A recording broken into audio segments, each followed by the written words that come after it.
Hey, what's up everybody? Lawler here with more Rocket League news, and wasn't exactly planning on making this video, but I think because we were trying to keep you guys up to date on literally everything, it's hard not to. So if you guys didn't see, on the 11th, Rocket League ended up putting out a post talking about how the Monstercat remixes arrived this month. And if you guys don't know what that means, basically they've made a legacy pack to go and tie in with the free-to-play update. They're taking a bunch of classic Monstercat songs and actually remixing them and then throwing them together as a new album. It's basically kind of a way for those that actually ended up playing Rocket League way back in like early days of season 1 and season 2. There was certain iconic songs that we really associate with the beginning of Rocket League. Stuff like Breathing Underwater and Tokyo Machine Rocket and a bunch of other songs that were in the soundtrack that, I'm being completely honest with, I was super late to. I don't know about you guys, and let me know in the comments below if you guys do this too, but I'm obviously a big music buff. I absolutely love music. Anytime I boot up a new game, I personally go into the options,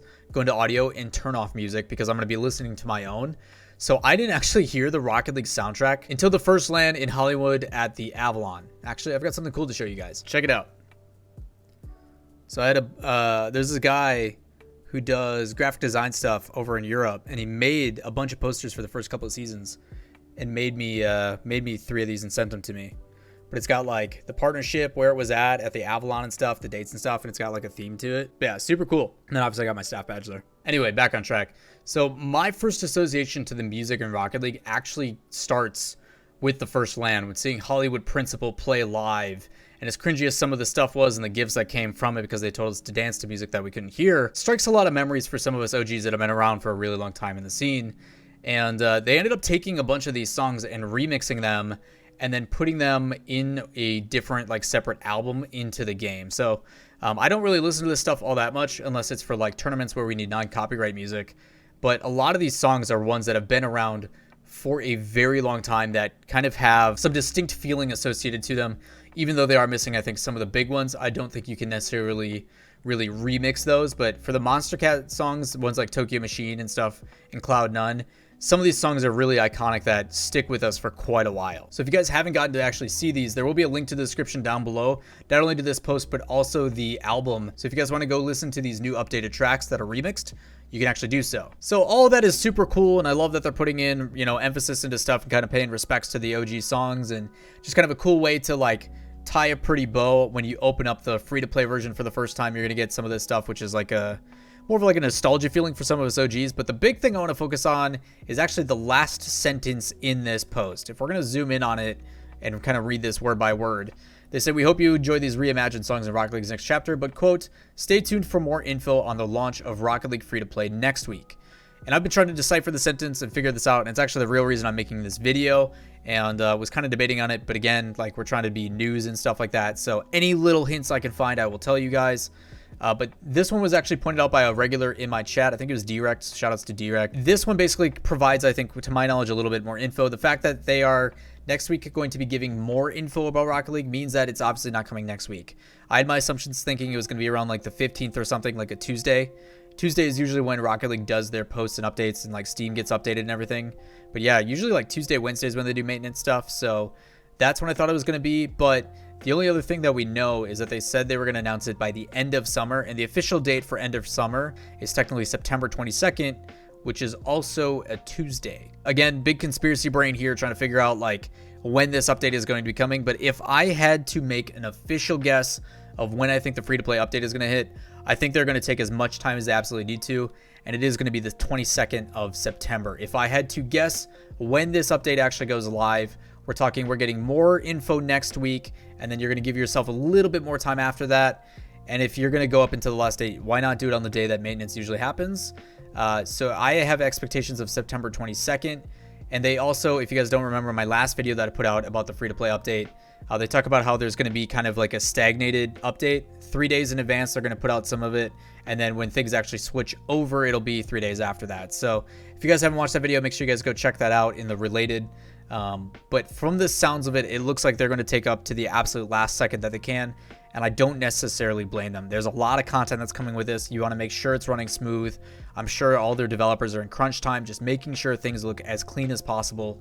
And with the help of Epic Games, obviously I hope this stuff goes smoothly, and you can hear it. If you guys didn't see the Reddit post on the subreddit on Rocket League Esports, kind of leads me to the next topic. If you guys actually didn't end up seeing this, Poll_10 official ended up making a post where in a Q&A, it looks like, they ended up talking to Andy Miller, who is the Energy co-CEO, and he asked what was Psyonix doing wrong with their communication that made Energy and basically all the other major orgs sign a letter for grievances, and also what made C9 leave the scene. Do you guys think that they've changed lately, and how?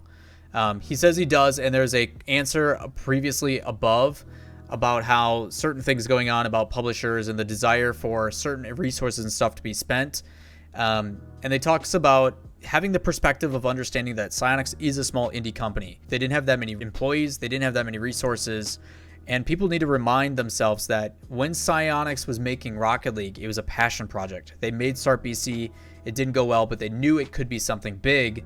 So they were taking other contract jobs, which they were known for, is making vehicle engine physics or vehicle physics for other games like Unreal Tournament and Gears of War. So they have never been a big developer for a massive game like your EAs and your Ubisofts, but are also trying to make this game the biggest it can be, expand their company, and at the same time also run a super successful esport. So there was a lot of unknowingness, and I think that's where the criticism comes, is like, you guys are growing, time to expand, time to invest and start delegating, obviously, to people that you hire to start growing exponentially, because you guys have a prime opportunity. And I think that's what Andy Miller is kind of hinting at, is like, Epic is getting more involved, they have massive backing, and he's super bullish on Rocket League, basically stating like he's super excited to go all in on Rocket League because they can see what's going on behind the scenes. So that is something really exciting, I think, for all of us. When you have people like Energy and others starting to transition into that positive mentality, especially with the involvement of Epic, I think you could start to see some really exciting things. And I think that's why we're starting to see stuff trend in the right direction anyway. You're talking about, I think the esports scene is in the greatest position it's ever been, with the fact that things not only going free to play, but also a circuit-based system, more Rocket League that we could ever want to consume ever, in the sense of the esports team, and what they've done over there is absolutely fantastic. Shoutouts to Murdy, Skylar, Corey, Ian, everybody over there that's been doing a fantastic job. Obviously, I don't know who exactly is there anymore because I haven't been involved with it for a little bit, but Murdy and Corey are obviously the main two that I normally communicate with, and what they've been able to accomplish. Plus, I think from what it helps from the back end with the fact that the prize pool went from 1 million to 4.5 million and everything else, you can obviously see there's sprinklings of what Epic Games is trying to incorporate to make this game as big as it can be. And it answers a lot of questions that we've had for a very long time, which is, what is Epic Games going to do? Are they going to turn it into the next Fortnite? Are they going to ruin the game that we know and love and put out these stupid updates that change the gameplay? And from everything that has been announced, the thing that makes Rocket League the greatest, with the physics-based engine and things being consistent, doesn't seem to be going anywhere. So I feel like we should all be pretty excited about what's about to happen. Again, guys, kind of a little bit of a rant here, but a lot of you guys have been asking actually for more content like this, so let me know what you guys think. Drop your comments down below. Let me know how you guys actually listen to music in-game, or if you listen to your own music like I do. Obviously, for anybody who stops by my streams over at twitch.tv/Lawler, link in the description down below. You guys should know I'm a huge metal enthusiast and listen to a little bit of everything. So, again, if you guys enjoy the content, give it a thumbs up, as it helps me out greatly. Hit subscribe, turn on notifications. Any interaction with the post is greatly appreciated, and I appreciate you guys making it this far. We'll catch you next time. Peace.